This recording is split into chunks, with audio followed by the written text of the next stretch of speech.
She called herself the reluctant witness. Nearly 25 years ago, Anita Hill appeared before the Senate Judiciary Committee and laid out allegations of sexual harassment against then Supreme Court nominee Clarence Thomas. I took no initiative to inform anyone. But when I was asked by a representative of this committee to report my experience, I felt that I had to tell the truth. I could not keep silent.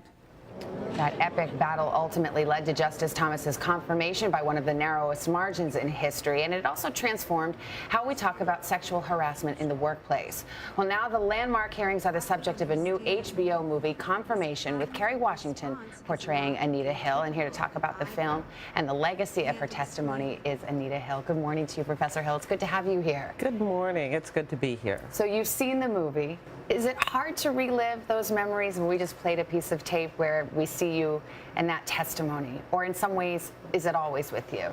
It's always with me, but there are moments when I relive it more strongly. And of course, seeing it in film brings that back to me.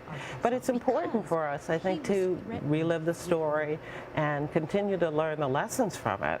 So that's why the film is important, and having a younger audience. 25 years is a long time.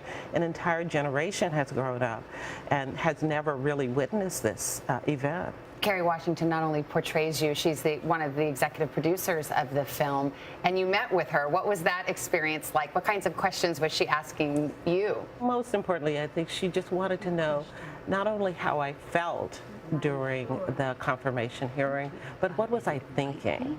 And that really was encouraging to have someone wanting to know what was my thinking pattern, what was going on in my mind during this whole episode. I watched the film. I thought some people who aren't familiar with these events might say, well, gosh, maybe we'll never know what really happened there. If people think that, does that sit right with you? It doesn't sit right with me because I think that sends a really wrong message for people who are going through some of these same things today. This idea that we can never know the truth is just not accurate. We can know the truth if we have the right processes in place. And what I think the film shows very clearly is that the wrong processes can lead us to confusion. And I think that's exactly what happened in 1991. When you think about that atmosphere and how difficult it was, and you look at our political atmosphere now, it makes you think 1991 almost looks genteel by comparison, and yet to be in the middle of it must have been terribly difficult. Oh, it wasn't at all genteel. It was quite vicious at times, and I think the film shows that very, very well, very clearly. We, of course, reached out to Justice Thomas, who had no comment on the film. In the past, he's written a memoir, and he certainly stated that he continues to say he's innocent of all of the allegations. Have you ever had occasion in all these years to run into him or have any kind of interaction? No. Would you ever want to?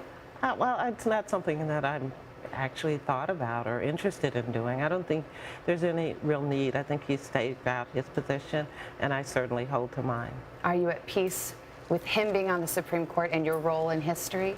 Well, I'm really at peace with my role in history. I don't think I have to become at peace with him being on the Supreme Court.